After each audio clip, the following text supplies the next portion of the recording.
Is this thing on? Is anybody here? I understand if you're not. Only the diehard Yankees Unloaded faithful are tuning into this one. Man, that was disgusting. 3-2 on the year after a sweep of the Brewers. Now you're facing a sweep against the Diamondbacks tomorrow or today. If you're on the East Coast, it's today. But welcome back in, guys. This is Yankees Unload. I am Jake Ellenbogen. He is Gary Sheffield Jr. And we're coming to you live following about 3 hours after just a beatdown that the score does not indicate was a beatdown. It just felt so demoralizing. The Yankees struck out 16 times, which is the most that they would have struck out all last year. I mean, it was bad, Gary. It was bad. I know Volpe had the home run at the end. They made a run. They could have won this game, but to be honest with you, this was just a really bad effort. Like, I'm glad, okay, at the end they went down fighting, but you got 13 strikeouts from Gallen was incredible, which I expected because it was great. I think we all knew pretty early on, Gary, when I sent you that text, I was doing my research like I always do, and the lineup comes out, and I'm like, okay, same lineup. So I'm looking against, Zach Gallen's career, and I'm like, oh, this is not going to be good. Like, I kept saying it, and I actually. I think you had quote tweeted it. Gallen 1 for 44 against Gallen, the top 4 of the order for the Yankees. All time. What are we doing? Now, I understand, like you brought up off air, you were like, yeah, it's baseball. They can change this. I knew this is where it wasn't going to go when someone commented under the thing. Yeah, but the rule of averages, it's going to turn around tonight. And I was just like, I've seen this movie so many times. Betting against something that is so obviously going to happen because it feels that obvious is not conducive to winning a bet. Yeah. First of all, how do you even go 9 innings of baseball? And yes, 9 innings of baseball because we were the home team today. You don't walk one time. And I totally understand Zach Gallen's a great pitcher, located all of his pitches tonight. It was ironic because the broadcast, and I didn't hate the broadcast, but of course they were seemingly only talking about the weather when Carlos Rodon was pitching, right? We were talking about his sleeves. We were talking about his velocity being down because of the weather, it being so cold. There's no possible way he could throw 96. There's no way he could throw 97, right? And ironically, Zach Gallen's fastball averages out about 93 miles an hour. It was 93 tonight. Every pitch tonight that you saw, pretty much for the most part, was 93 out of the hand of Zach Gallen. And he was wearing short sleeves. So the entire beginning of this game, I was watching Carlos Rodon essentially falling down, looking at his footing. He couldn't possibly manage to stop making excuses this entire game. He couldn't hear. He couldn't land his feet. He couldn't locate pitches. He was falling behind 2-0, 3-0, grooving fastballs, and obviously giving up hard contact there. We were talking about 92 mile an hour fastballs. They're like great location there at the top of the zone. Unless you're locating breaking stuff well at the bottom of the zone, that 92 at the top of the zone to Gurriel is not going to work, especially, Jake, when you throw it twice in a row. It's not going to happen. Not to big leaguers, it's not. And I know before we went live, you sort of talked about, well, he gave up 2 in the first. He gave up 2 in the second. But after that, he pretty much shut it down. Well, that's great. But the first and second inning count. And if you don't pitch well in the first and second inning and you put yourself and the team in a situation that they're now down 4-0 at home, well, you already didn't pitch well. So can you be serviceable after that? Absolutely. We watched CC Sabathia do so many times in his long career with the Yankees where he just gets shelled in the first inning and you're thinking, oh God, we're going to burn our bullpen. Then you look up in the 6th inning and CC is somehow on the mound. So there's value to that. No question. You got to give Rodon credit for staying in the game. I thought he did that well. But man, you've got to come ready to play, right? We can't make excuses for you. And we did so post-game talking about how our velocity was down because of the weather. And yet nobody on the other side was talking about the weather. They were talking about winning. So yeah, it was disappointing to hear how they went about their business today. I thought the at-bats, most importantly, were anemic, atrocious. They were awful. And unless you weren't a fan of the Yankees, that was just hard to watch. That was terrible. Zach Gallen had 24 swing and misses.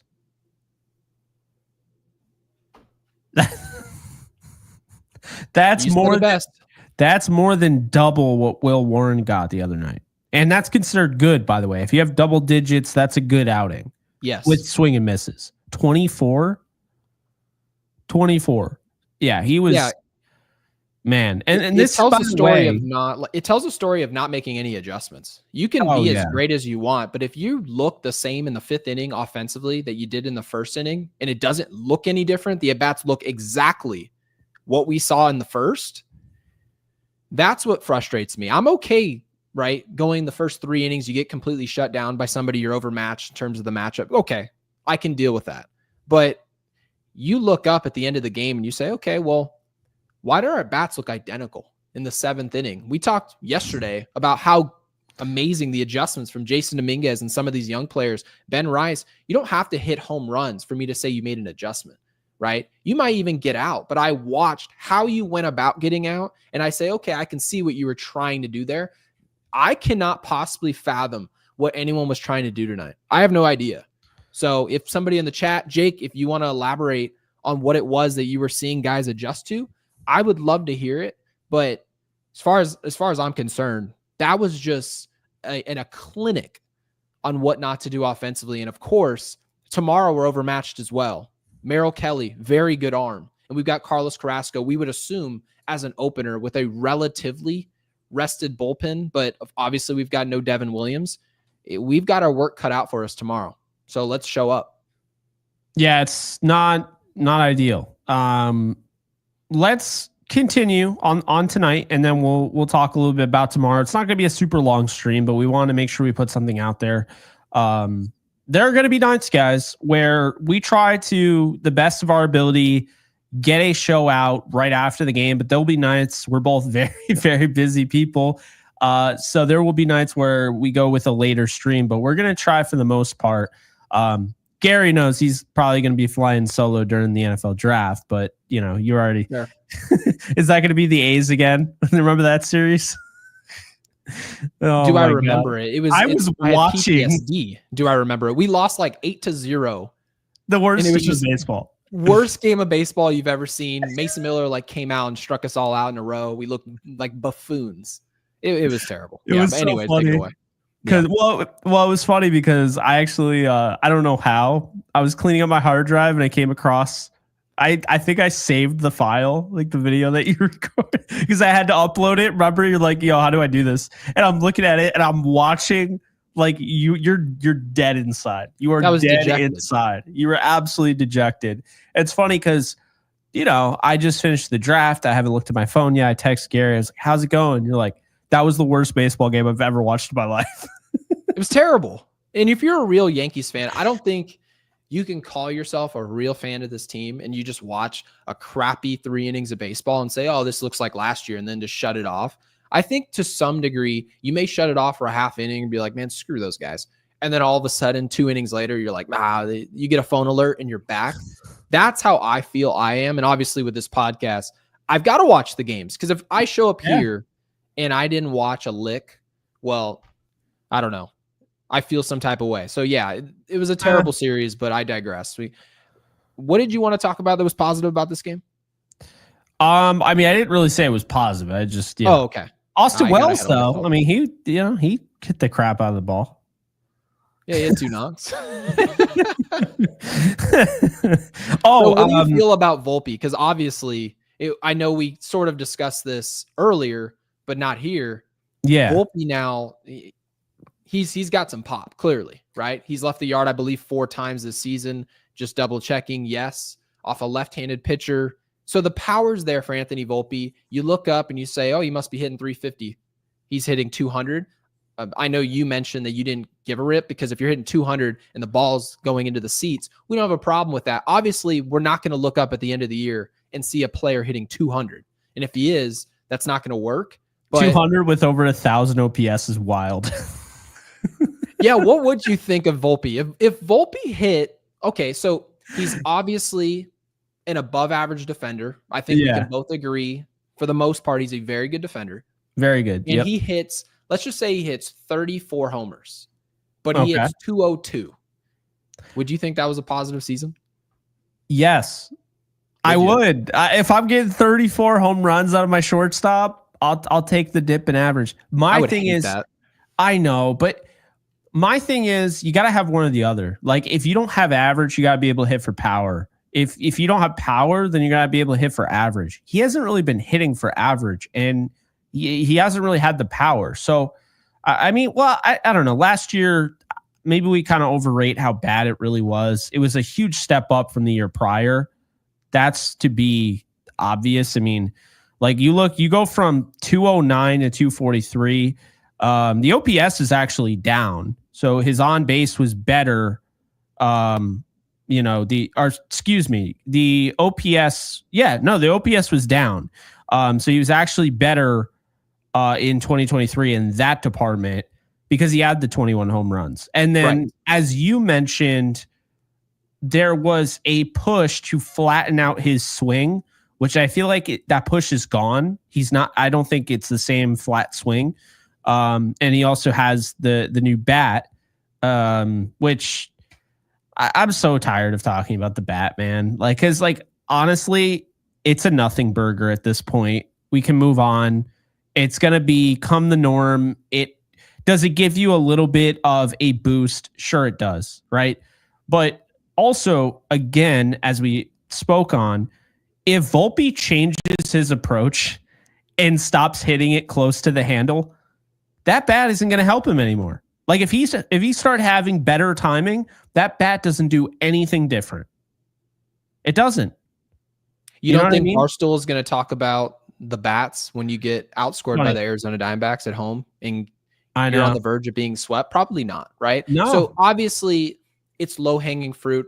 A lot of times the reason people are talking about this stuff is because they know the general public that's a baseball fan but maybe not a Yankees fan is going to gobble this up, right? We'll talk about it maybe once or twice, but we're not going to really dive into it. But there's a large group of people out there who don't like the Yankees, who are going to say, oh, the Yankees are using something that not a ton of other teams are using as exclusively. We're going to grab onto it. And these companies know this, right? Barstool's not stupid. Fox Sports isn't stupid. ESPN, maybe they are stupid, but not quite as.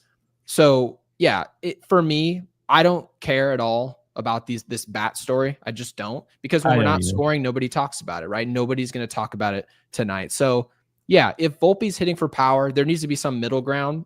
I imagine he's going to catch it, which what I saw last October, that's sort of what I'm looking for. A player who's going to hit for contact. He hit above 300 in the postseason, but some power, right? Wouldn't label him a power hitter, but right now he's like a power bat.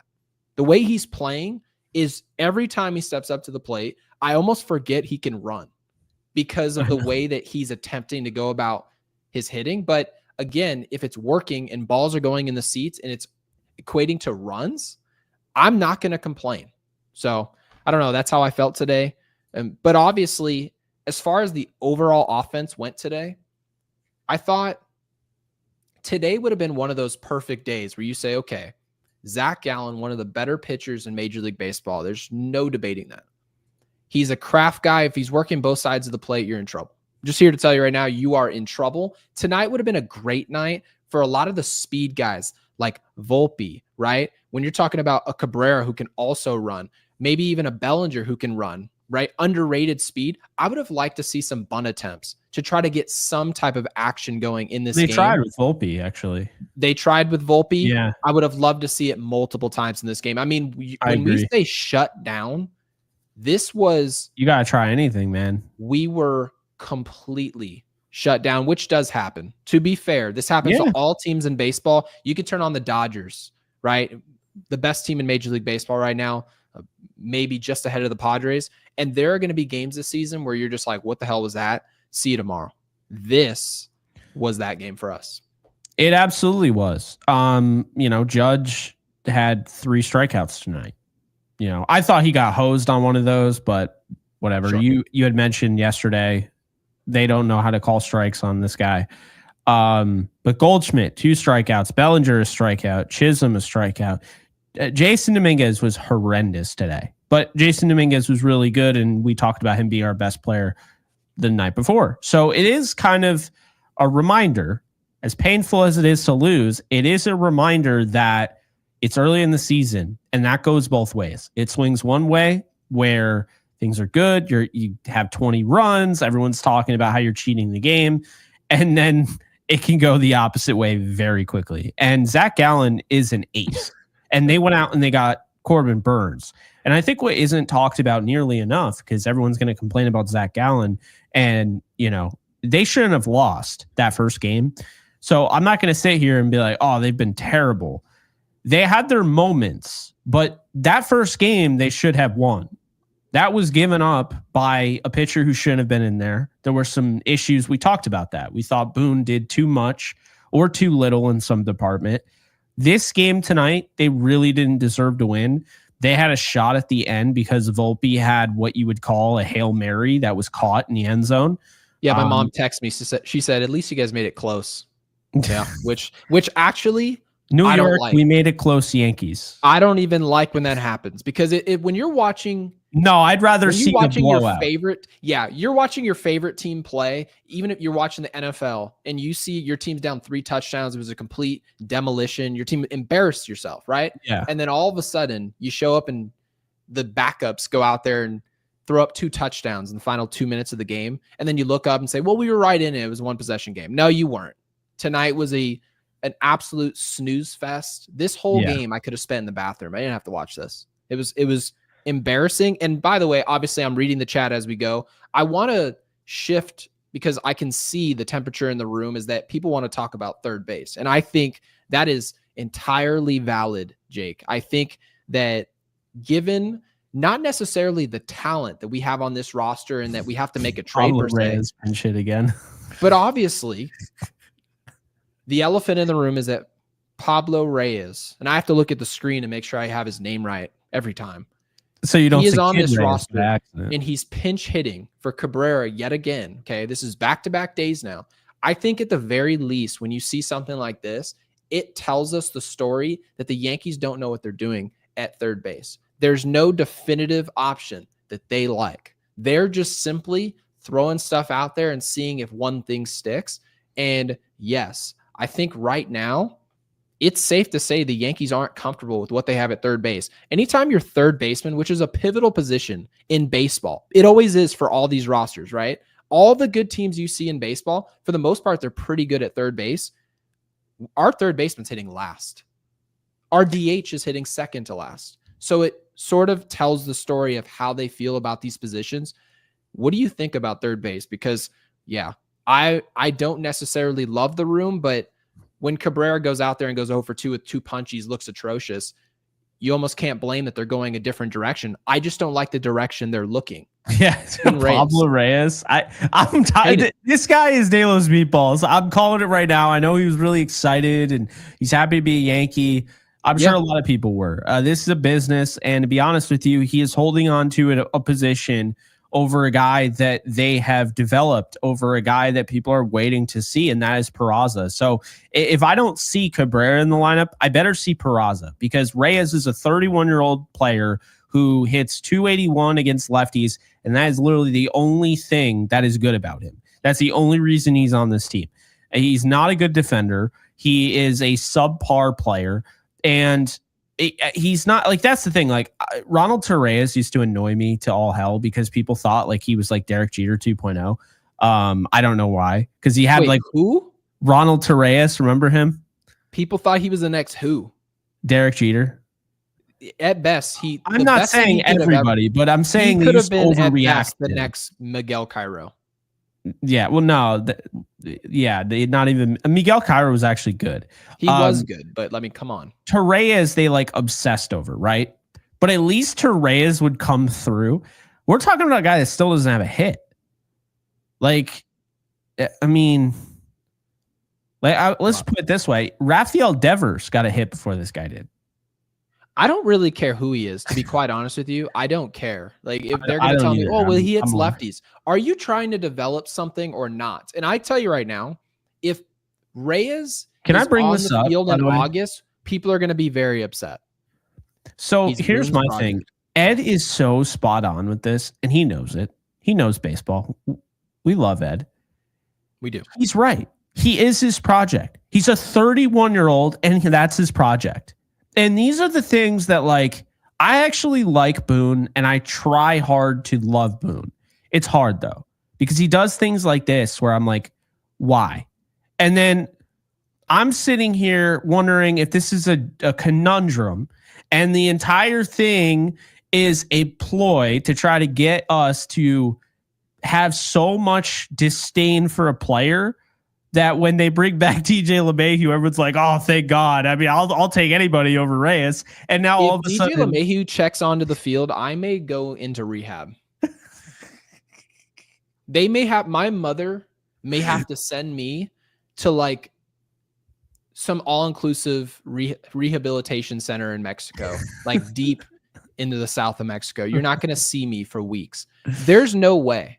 Okay. He'll and if this is like show. a Band-Aid for DJ LeMahieu to show up here and take at bats, and they're going to say, well, he's a veteran presence. Yeah. Just because you're older doesn't mean you're the veteran presence that the roster needs. It's just not the case. The bats need to look a certain type of way for you to say, hey, this is the type of guy that we want to slot at the bottom of the lineup to take these at bats. But it's a retiree situation. He had an amazing career, a fantastic career in New York that we cannot gloss over. He was one of our most consistent bats throughout the years, basically after Aaron Judge. At one point, he was more consistent than Aaron Judge, right? There were down years, there were injuries. He was the one thing that was constant. But you fast forward to 2025, the Yankees don't have an option at third base right now. And if you don't, won't the chat tell us right now who's the real option you want at third base? If it's not going to be Cabrera, who really is it? It's Peraza, and everyone's wondering, what's wrong with this kid? What is it that they don't like about him? And then if we ask the Yankees, if we ask Aaron Boone, he'd tell us, no, we don't dislike him. We just like Reyes against lefties. So you anticipate you're developing a 31-year-old player to have an impact down the stretch for this team? What a ridiculous thing to do. It's dumb. I'm sorry. It makes no sense. Yeah, I don't understand. It's so dumb. Because you can't tell me, then this, I've said this layer before. I'm going to bring it up again, and people are going to think I'm spot on because every time I bring it up, people agree. You set a tone. You set a bar. When Pablo Reyes is the guy that you go to when Cabrera isn't at third, what you're saying is there's no reason why now that, you know, somebody like, I don't know, Everson Pereira or Arias or, you know, any of those guys in the minors, right? There's Lombard Jr. I mean, Spencer Jones. You can't tell me they're not ready when you have Pablo Reyes out there who's stinking up the joint, you know? And it's early on, I get that, but I don't want to see Pablo Reyes at all. Like, I would rather see Peraza. But here's the deal.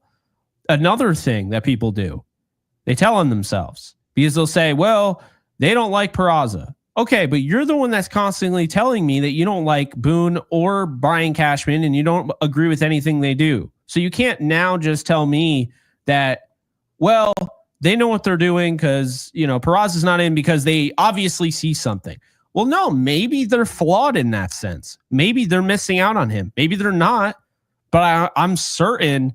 I mean, the last time this guy got an at-bat, he hit a home run.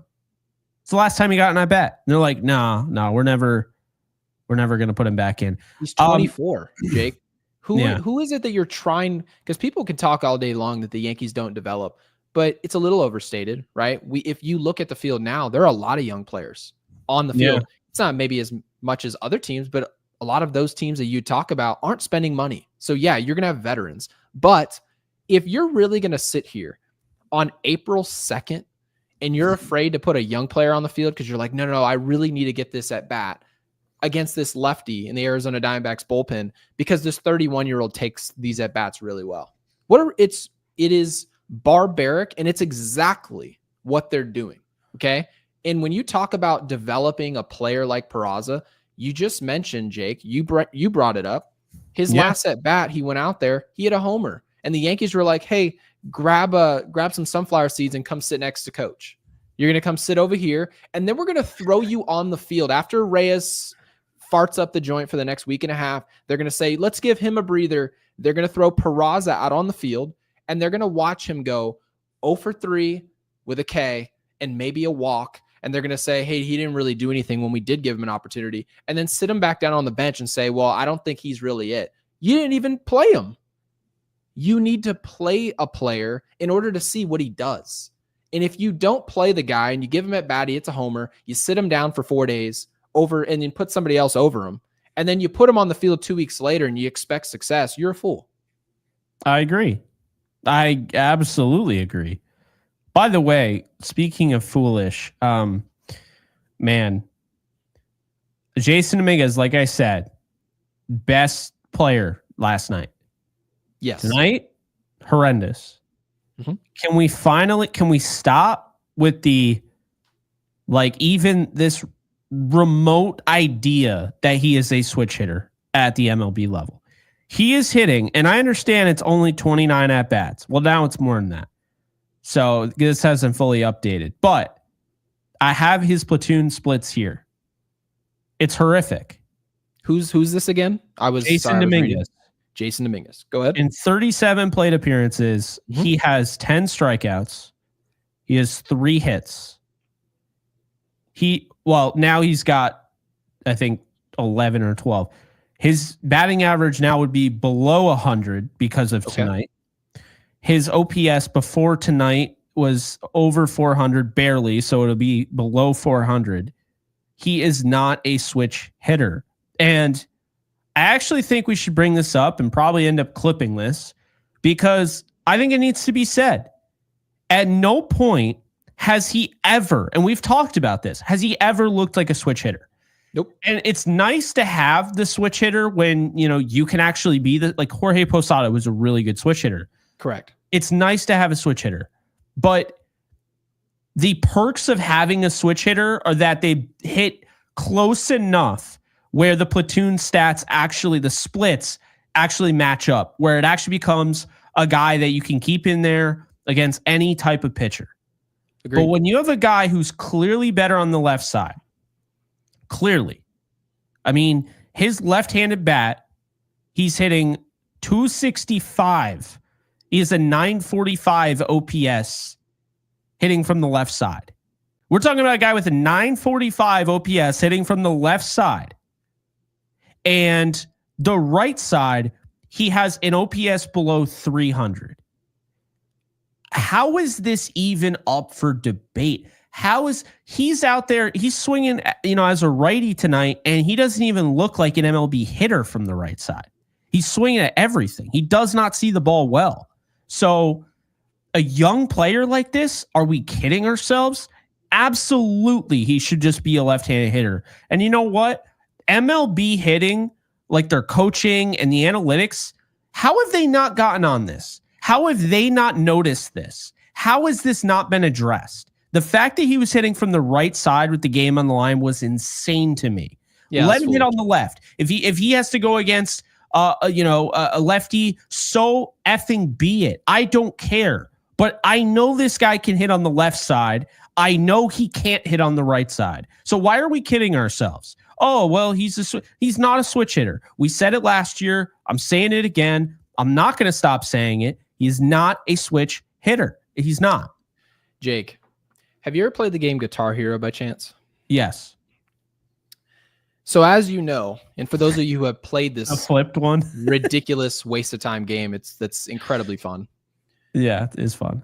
If you change the difficulty from medium, medium, for those of you who don't know, you get to hit 3 keys, okay? It's the first, the second, and the third, and you just continue to do a sequence of those 3 keys. And the second that you get off of medium, There's now 4 keys. You now got to put your pinky on there.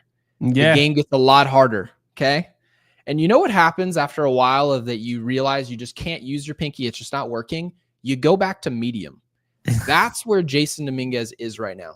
We're just putting the game on hard mode for him by going up there right-handed. He's not good at it. And there's nothing wrong with that. Okay. No. We don't look at Barry Bonds and think he sucks because he couldn't hit right-handed. No, we just say, okay, he's doing a spectacular job as a left-handed bat. And yes, if there's a lefty up there, they're perceiving an advantage. And he's not going to go switch over to the right side just to say there's not a lefty on lefty advantage for the pitcher.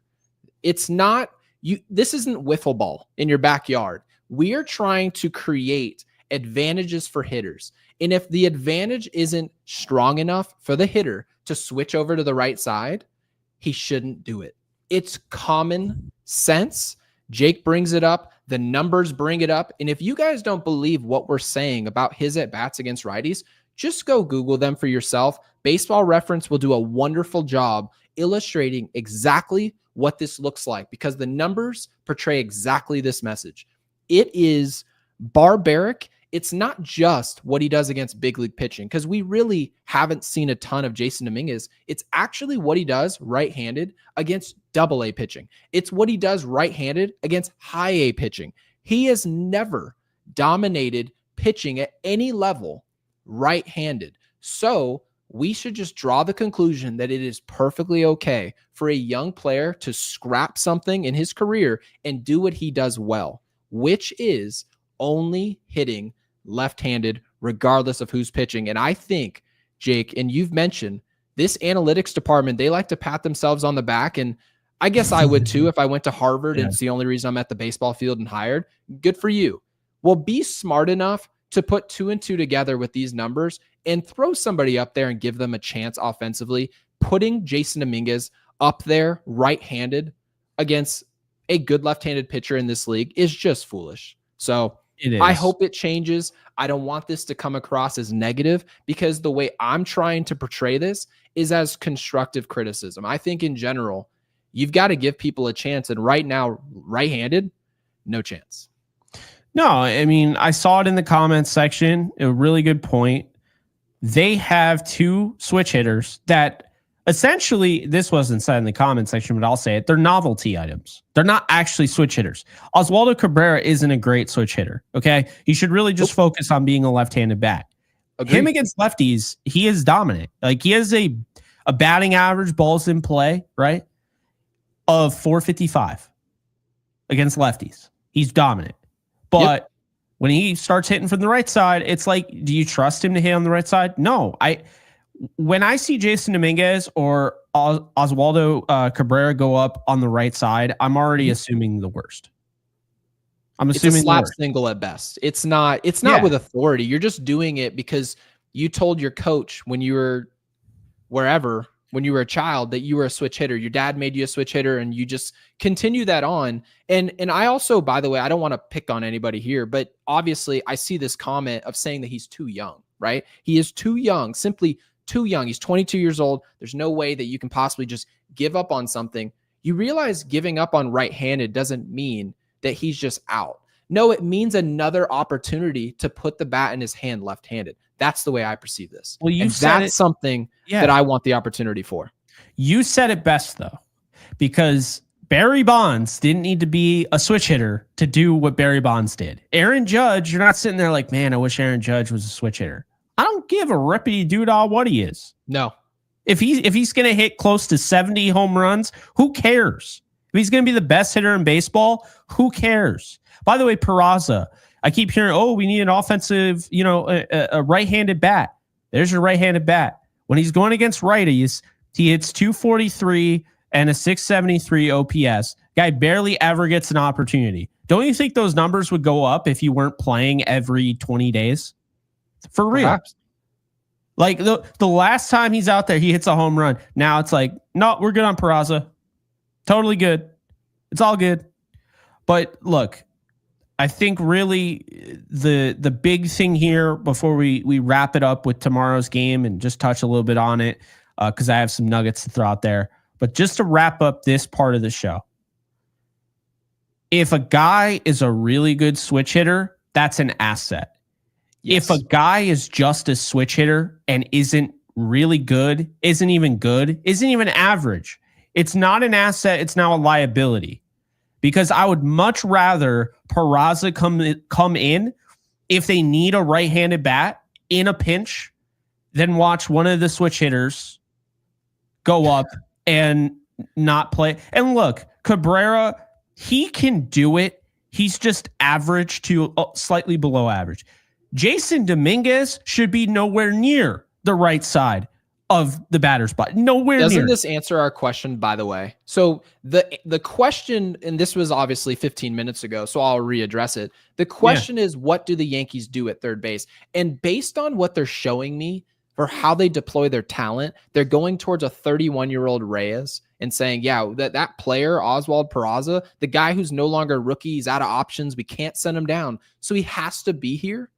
If they won't give him at bats, you're essentially telling me you want to go veteran at the position, then go trade for somebody. Yeah. Go bring in that guy. You don't want to bring in a Nolan Arenado. You don't want to go bring in some veteran to come take at bats. Why not? You don't trust in your young players, so do one or the other. And I'm asking you to pick a lane. And it seems like right now they're just sort of hitting a drive down the middle and not making a decision. Yeah, they keep doing that whole, well, he's really good against lefties in terms of him, but his numbers against righties are not good. Like, okay, he's good against lefties, but he also just isn't that great of a player. Like, he's a dime a dozen. I mean, with all due respect, there are a lot of guys in this league that can fill this void. A lot. I feel like we're looking at JD Davis, man. I was trying to figure out who it was that he reminded me of, and I was literally, swear to you, I had a tab open looking up 2023 roster, 2024 roster, and I was scrolling to find that name. This is exactly, they're going to say he's going to hit 250. He's going to give us a more professional at bat against lefties. We sort of struggle against lefties. Then you put him out there every sixth day that you see a lefty, and it's still not even consistent. And then they go out there and they either play poor defense, which we've already seen, right? We saw it out of JD Davis. We saw it out of Reyes already. Yeah. It's just foolish. Go find a solution where you can say every single day, that's my third baseman right there, right? That's all the good teams. They know who their third baseman is. They know who's playing short every day. This is basic stuff. I mean, I feel like you guys don't need me to tell you this. You should be able to look over in your infield and say, he plays every day. Yeah, I know that name. Yeah. And funny. The Yankees right now are just pulling names out the hat and throwing at bats to people. It's dumb. I know. Well, and then also like, oh yeah, the analytics are on it. Are they? Because I mean, I'm looking right here. He has a 156 batting average and a 388 OPS in the month of March and April for his career, his entire career. He is terrible at this part of the season. He actually is a second half of the season guy. Believe it or not. He has a 269 batting average and a 765 OPS. Probably the reason he's still in the big leagues.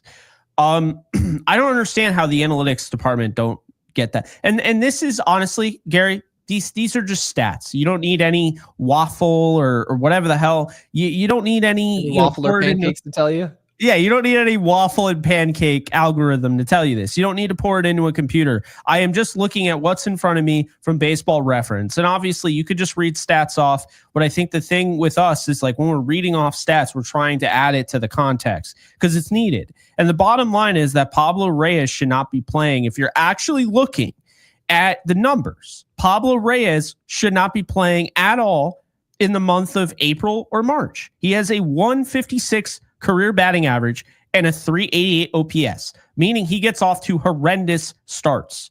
And by the way, he also consistently plays well in spring training, where he hit 311 this spring. Oh, perfect. So, I want to see him play in January in winter baseball, not in the Major League Baseball. What I don't understand is that people will pretend like these monthly splits are just hearsay. It is a pattern. They're creatures of habit. Some guys need it to be warm out for their ball to shoot off that bat. I mean, and this is one of those guys that just doesn't hit well in the cold. I mean, as soon as it turns into May, you're talking about a 277 hitter. In June, 271 hitter, right? July, for whatever reason, he's terrible, 182, but all very, very, very small sample size. But then in a large sample size, he has a 262 batting average in August with a 735 OPS, nowhere near that the rest of the year. And then September and October, 276 with a 791 batting average. So this guy, you should be playing later in the year, not now. I'm not forcing at-bats to a guy that has, Gary, he has 109 at-bats in March/April, and he has 17 hits. I don't want him any. So you bring up his splits late in the season. I don't want him anywhere near the field by that point. The Yankees at some point I in agree the with season, you at that point. Yeah. So you're acknowledging the splits, but at the same time, his strength is playing at a time where the Yankees should have him nowhere near the field. At that point, if he's playing, something's gone terribly wrong with Cabrera. Something's gone terribly wrong with Peraza. Either he performed just terrible and you should have traded him a long time ago, because a lot of people think you don't even believe in the kid in the first place. I don't, or he just had a terrible performance, right? Coming up to the big leagues. So either way you slice it, there's no good reason for him to be on the field late in the season. There's no reason. So if the Yankees don't love Cabrera consistently taking at bats, if that's the choice they want to make that choice. But you can't just make that choice and then throw options out there that don't help anybody develop. It's really not a short-term answer or a long-term answer. It's literally no answer whatsoever. So obviously we want to talk about tomorrow's game. The matchup there, Jake, Merrill Kelly, very good arm, had a nice first start of the season, didn't really strike out a ton of guys, which is nice, right? But at the same time, people told me that today, right? I was looking at Zach Gallen. He got shelled his opening day start, and people said, oh, no, we've got a shot because of what happened there. I said, oh, I would hold my look horses the other way on that. I see he got shelled. I think he's bouncing back. I don't think this is Zach Gallen. He's not falling off a cliff, and he's not sitting there crying into his locker. He's going to come out and give you his A game, and that's what we got. No, and our numbers, by the way, against Merrill Kelly are not good. Okay, our best hitter, the ones I sent you? Statistically, no, I didn't. But our best numbers against Merrill Kelly really is Cody Bellinger. And he hits 269, okay, with 2 homers, 5 ribbies, and 26 at-bats. The rest of our team, Cabrera in 5 at-bats, hitting 0. Chisholm in 6 at-bats, hitting 0. Okay. Paul Goldschmidt, okay, he's going to be more than likely at the top of our lineup. He in 12 at-bats is hitting 167. Grisham, who shouldn't be playing, hits 174 in 23 at-bats. So what does Pablo Reyes have? He has an at-bat, but very surprising. He's hitting 0 in that at-bat that he took. Yeah, very surprising. So the top 4 of the order against Merrill Kelly, 12 for 54, 3 home runs and 7 RBIs. Now, some people will look at the 3 home runs and 7 RBIs and be like, we have a chance. And, that's good for you. But 12 for 54 isn't great. No. So, yeah, honestly, I expect they'll be in this thing tomorrow. I don't think it'll be as bad. I think Kelly will have a decent start. I think we'll probably see Carrasco go 3 innings. He just feels like an opener to me. I don't think they're going to try and push that. Now I say that, and watch he throws a no-hitter or some random shit. It's going to be about the start, which is what you're alluding to. Carlos Carrasco is going to throw maximum 3 1/3. So if that's the case, the Yankees can't come out and be down 3-0 after the first 2 innings of this game. Well, if you're down 3-0, the odds of any baseball team, regardless of what both teams look like, more times than not, if a team's down 3-0, you've already lost. Okay, it's like 85%. So having said that, Carlos Carrasco has to just be relatively serviceable. And the Yankees can't come out and be shut out through 4 tomorrow. They've got to show up and respond, right? We saw this a couple of days ago. The Yankees give up their first run. Literally in the bottom half of the first, they go up and put up 2. And the Yes broadcast is like, see, the Yankees were comfortable giving up that first run. They didn't really care. When you've got Carlos Carrasco on the mound and a reliever is going to be in the game, at best, by the 4th inning, you've got to hit. That's what tomorrow says. This matchup says the Yankees have to look Merrill Kelly right in the eyes and put up numbers. I don't care what your stats say long-term. The stats say we're getting killed tomorrow. But we're still the Yankees. We've got to show up and prove something. but this matchup's not good. So I would assume the D-backs are favored tomorrow. I would have to imagine. Best offense in the league. They've got an advantage on the mound. I guess what's not to like for them? Yeah, I think the problem with Merrill Kelly is that he is a terrible matchup for them because, flamethrowers aren't the issue. And I love when people say that, is that people will be like, oh, well, you're going up against a guy that's throwing 102. All I heard was that that's going to be a lot of off the bat exit velo, right? Like you give them a 102, and I mean we've seen that. We've seen it go the opposite way. I think an at bat that really stood out to me was Anthony Volpe late in the game against Clase last year, early on in the season, winning the game on that swing. And they're like, how did he hit it? I'm like, well, he made contact with 103 miles an hour. So the thing just jumped off the bat. Their issue is the off-speed stuff. So when they're trying to hit it out, because I think that's another thing. You see this team, they've been swinging for the fences, man. They definitely have let this thing kind of get to their heads a little bit. I think that's to be expected when you score a lot of runs in a game or a series. But you could tell they were definitely swinging for the fences. The thing that Merrill Kelly does, very similar to Zach Gallen, is this guy's going to hit you with some chase stuff, some off-speed stuff. And oh, by the way, he has control where the walks are going to be limited. He's not going to walk a lot of guys. So you're not going to get any free base runners. So tomorrow, they're going to have to be patient at the plate, but they're also going to have to, when they get a fastball, they're going to have to drive it. Because that off speed, they could not hit Zach Gallen's off speed stuff today. They could not do it. What did they hit today?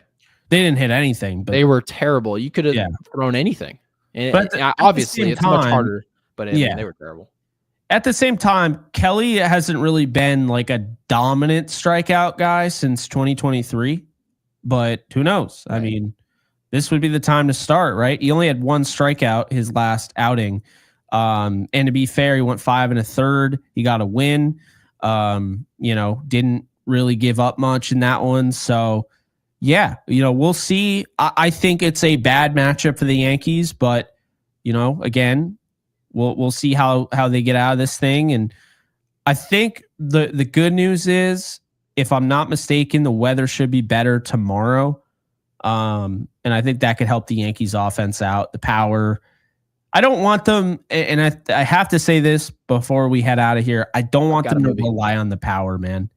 I like it. It's fun, but I am concerned that starting off early in the season, you could see the good, but you could also see the bad where, Ben Rice, man, I saw the same thing I saw after he hit the 3 home runs. That at bat at the end of the game, all I'm asking you to do is put the ball in play. I don't need you to hit a home run in that moment. It'd be nice, but I don't need you. And you see him just kind of swinging for the fences there. You see his head's moving. That's another thing, man. It's really already incredibly difficult to hit a baseball.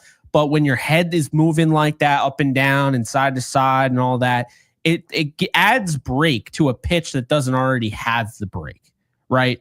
So it makes it really hard. I know you hit. I went through the same thing. Like, sometimes, like as a hitter, you kind of go through these spurts where you get into like a bad situation and you develop these bad habits. And I just want to, I'm hoping, and I hope I'm not overreacting because Ben Rice just clobbered one in the second deck yesterday. But I did start to notice that, Gary, where like his head, he had a lot of head movement and just totally swung and missed. And he was trying to really golf it into the seats. Yeah. And my conclusion here, I completely agree with Rando here. He says, in all honesty, this series is what we needed to ground this team after a huge opening series. Completely That's agree, true. Right? Long term, we're going to have to win gritty games. And remember, Jake, when we started this podcast in 2025, we said, hey, this Yankees team isn't going to go out and beat the brakes off teams every night. Our offense has taken a hit. You can say what you want about developing young players or loving Cody Bellinger or the fit with Paul Goldschmidt. You can say all that all you want. And I like some of the fits as well. But we're not going to have the same prolific offense. There's no Juan Soto. So you're going to have to find ways to get better at these other things. And games are going to have to be won 4-3. You're going to have to go out and win 5-2. You're going to have to find ways to keep yourselves into games. Carlos Carrasco tomorrow, you're going to have to be relatively serviceable. Be as serviceable as possible so we can say in the second inning, we're not out of the game already. That's his job tomorrow. Very simply put. And it's something that Rando brings up. Gritty teams do. They throw out a seasoned vet who's like 63 years old, and he goes and gives you an inning and 2/3 of scoreless ball, and they pull him early because a couple guys got on base. And then the bullpen keeps you in the game. The offense maybe puts it away, runs the bases. Who knows? So yeah, gritty teams. And I said, again, this team's not going to figure out who they are until we get punched in the mouth. And we're getting punched in the mouth now. Now we're going to see, okay, it doesn't look like they have a ton in the rotation. Can they trust Rodon? The answer is no. No, we cannot, right? The velocity is down one day. They're talking about the weather. The next day he's throwing 99 and his arm's feeling good. And he gives up 3 runs in the first inning and then shuts it out the rest of the night, right? So there's no one, right? Max Fried wasn't good in his last start, in his first start as a Yankee. So yeah, it's a gritty season. It's going to be. These guys are going to have ebbs and flows, and that's something that comes with players that you say this isn't an all-time great. All these guys have ebbs and flows. So where the wind's going to blow both directions, and we're going to have to blow the positive direction more times than not if we want to go anywhere. So Jake, my movie, and I've been scrolling for a while. I wanted to find a terrible movie, a movie I've heard of, okay? And Daddy Daycare came out a long time ago. It was a good movie, right? It was obviously just a fun humor movie. But they came out with Daddy Day Camp, right? With Cuba Gooding Jr. And he should have been deported to North Korea for even having come out with this film. Absolutely terrible work. His agent should be fired instantly for even creating this. So if you stuck around with us, don't drop it in the comment section yet because this is considered live. Wait until we're done and go drop Daddy Day Camp. Came out in 2007 in the comment section and like this video. We appreciate it.